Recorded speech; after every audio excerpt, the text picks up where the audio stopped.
Hi everyone. ഇതെൻ്റെ LKG തൊട്ടുള്ള best ഫ്രണ്ടാണ്. ആളിന്ന് ഒഫീഷ്യലി വക്കീലാവാൻ പോവാണ്. ആളുടെ ജീവിതത്തിൽ എന്തൊക്കെ സംഭവിച്ചാലും ഞാൻ അതിൻ്റെയൊക്കെ ഒരു പാർട്ടായിരിക്കും. അപ്പോൾ ഇന്ന് അവളുടെ എൻറോൾമെൻറ്റ് കാണാം.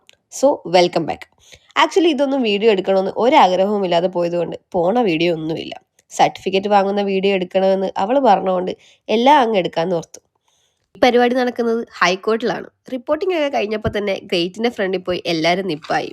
11 മണിക്ക് കയറേണ്ടത് 10:50 അവർ ഗേറ്റ് തുറക്കത്തുള്ളൂ. പിന്നെ എന്തിനാണ് എല്ലാവരും 10:30 പോയി വെയിൽ കൊണ്ടേന്ന് എനിക്കറിയില്ല.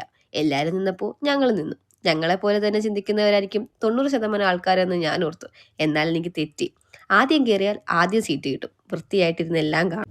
സർട്ടിഫിക്കറ്റ് വാങ്ങുന്ന വീഡിയോ എടുക്കണമെങ്കിൽ മേളിൽ ഇരിക്കണമെന്ന് അവൾ പറഞ്ഞിരുന്നു. എന്നാൽ മേളിൽ എവിടെ ഇരിക്കണമെന്ന് അവൾ പറഞ്ഞില്ല. അതുകൊണ്ട് തന്നെ ഞാൻ എനിക്ക് തോന്നി എടുത്തു പോയെങ്കിരുന്നു. എപ്പോഴും ഒന്ന് തിരിഞ്ഞു നോക്കിയപ്പോൾ അമ്മയെ ആരൊക്കെയോ സീറ്റ് ഏൽപ്പിച്ച് പോയതിന് കാവൽ നിൽക്കുന്നത് കണ്ടു.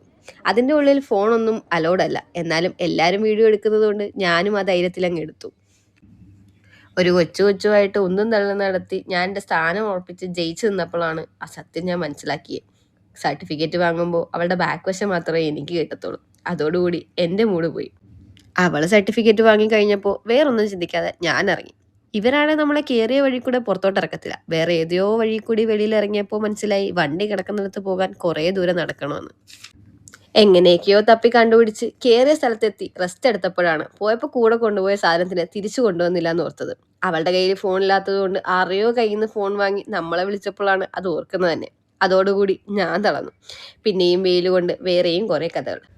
ബട്ട് പറയാൻ പോലും വയ്യ, വല്ലാത്ത ക്ഷീണം. വീട് കിട്ടാത്ത ഒരു വിഷമം ഒഴിച്ച് ബാക്കിയെല്ലാം സഹിക്കാവുന്നതേ ഉള്ളൂ. ഇനി വേറെ എന്തെങ്കിലുമായിട്ട് പിന്നെ എപ്പോഴെങ്കിലും വരാം. ബൈ.